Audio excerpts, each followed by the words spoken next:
The World Trade Center, tower number 1, is on fire. The whole outside of the building, there was just a huge explosion.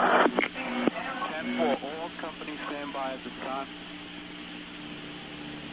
There's been a second alarm on that box immediately.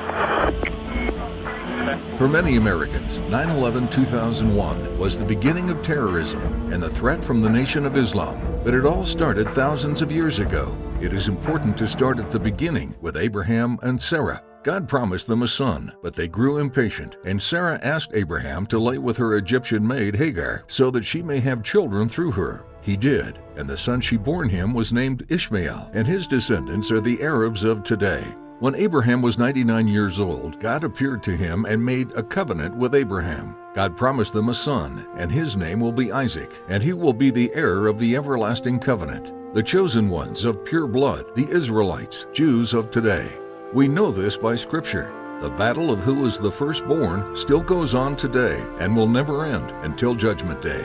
Let's move ahead about 2,000 years to around 610 AD, when Muhammad, an Arab trader from Mecca, said he saw visions in the wilderness and proclaimed himself to be the prophet of Allah, and the Muslim faith is born. Muhammad was a violent and vengeful man, just like bin Laden of today. For the next 1,400 years, their faith, belief, and teachings are to kill and conquer Christians, Jews, and Gentiles. The killings of non-Muslims started from the beginning, and Islam has been soaked in blood ever since. They have killed, conquered, and butchered throughout the centuries, and they are the destruction of Christianity in the Middle East, Turkey, Egypt, North Africa, Europe, and now in Canada and the United States. There are now 65 Islamic nations. Islam is the greatest killer of all time. Over 270 million non-believers have died over the last 1,400 years by the hands of Islamic Jihad. They have called jihad on the United States back in November of 1979, when a group of Iranian students attacked and seized the American embassy in Tehran. This seizure was an outright attack on American soil and has set the stage for events to follow for the next 25 years. In April of 1983, a large vehicle packed with high explosives was driven into the U.S. Embassy compound in Beirut, killing 63 people. Less than 6 months later, in 1983, a large truck with over 2,500 pounds of TNT smashed through the main gate of the U.S. Marine Corps headquarters in Beirut and killed 241 servicemen. 2 months later, in December 1983, another truck loaded with explosives is driven into the U.S. Embassy in Kuwait. September 1984, a van was driven into the gate of the U.S. Embassy in Beirut. In April 1985, a bomb explodes in a restaurant frequented by U.S. soldiers in Madrid. August 1985, a car loaded with explosives is driven into the main gate of the U.S. Air Force Base at Rhine, Maine, killing 22. 59 days later, a cruise ship, the Achille Lauro, is hijacked. April 1986, the bombing of TWA Flight 840, killing 4. December 1988, the bombing of Pan Am Flight 103 over Lockerbie, Scotland, killing 270. January 1993, 2 CIA agents are shot and killed at CIA headquarters in Langley, Virginia. February 1993, a rented van packed with explosives is driven into the underground garage of the World Trade Center in New York City, killing 6, and over 1,000 are injured. November 1995, a car bomb explodes at a U.S. military complex in Riyadh, Saudi Arabia, killing 7 servicemen and women. June 1996, a truck bomb explodes in front of the U.S. military compound in Iran, Saudi Arabia, killing 19 and injuring 500. 2 U.S. embassies in Kenya and Tanzania were attacked simultaneously, killing 224. October 2000, the USS Cole was attacked by a small craft with explosives, killing 17 U.S. sailors. On September 11, 2001, when 19 hijackers took control of 4 commercial jet airliners and crashing 2 of them into the World Trade Center towers in New York City, the 3rd one in the Pentagon in Arlington, Virginia, just outside of Washington, D.C., and the 4th crashes in a field near Shanksville, Pennsylvania, killing a total of 3,000. November 5, 2009, at Fort Hood, Texas, radical Muslim Major Hassan massacres 13 and wounded 30 others.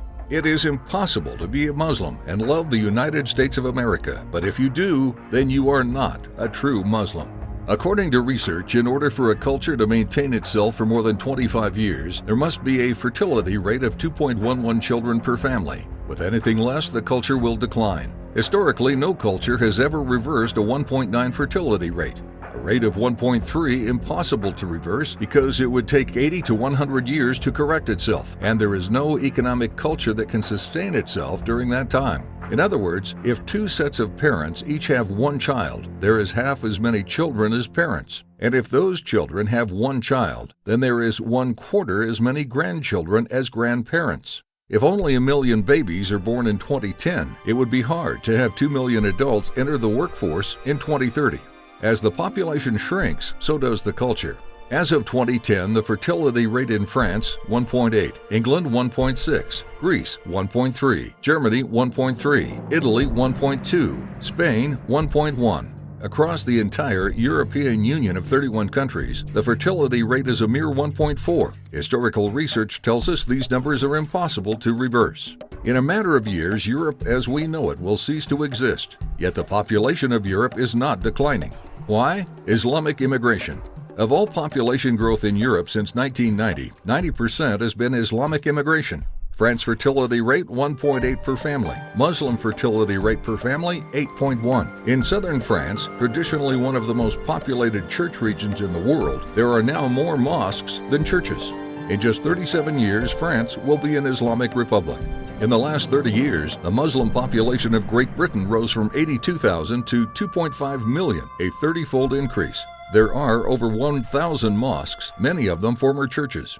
In the Netherlands, 50% of all newborns are Muslim, and in only 15 years, half of the population of the Netherlands will be Muslim. In Russia, there are over 23 million Muslims. That is 1 out of 5 Russians. 40% of the entire Russian army will be Islamic in just a few short years. Currently in Belgium, 25% of the population and 50% of all newborns are Muslims. The government of Belgium has stated 1/3 of all European children will be born to Muslim families by 2025, just 15 years away. The German government has said that the fall of the German population can no longer be stopped. Its downward spiral is no longer reversible. It will be a Muslim state by the year 2050. There are 52 million Muslims in Europe today, and that number is expected to double in the next 20 years to 104 million. Closer to home, the numbers tell a similar story. Canada's fertility rate is 1.6, nearly a full point below what is required to sustain a culture, and Islam is the fastest growing religion. Between 2001 and 2006, Canada's population increased by 1.6 million, 1.2 million of those by Islamic immigration.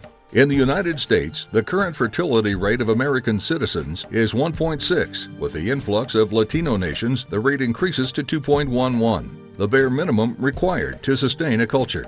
In 1970, there were 100,000 Muslims in America, and today there are over 9 million. There are signs that Allah will grant victory to Islam in Europe without swords, without guns, without conquest. We don't need terrorists. We don't need homicide bombers. The 50+ million Muslims in Europe will turn it into a Muslim continent within a few decades. Muammar al-Gaddafi. All that is missing for the nation of Islam to become a military world power is the overtaking of a nation that has industrial capabilities of producing and designing weapons of mass destruction. A nation that has an army, navy, air force, and nuclear weapons. They are less than 20 years away from having this capability. We, the United States, must take firm action towards preventing or preparing for World War III. It could be the bloodiest and the greatest loss of life of all wars combined. With our president defending the nation of Islam, bowing to a Saudi king, and appointees to our government that are Muslim, tells us the true story of their plans to conquer the world. We are running out of time, and this is a worldwide call to action. For Americans, we lived in the land of the free only because of the brave. In God we trust. The world is a dangerous place, not because of those who do evil, but because of those who look on and do nothing. Albert Einstein.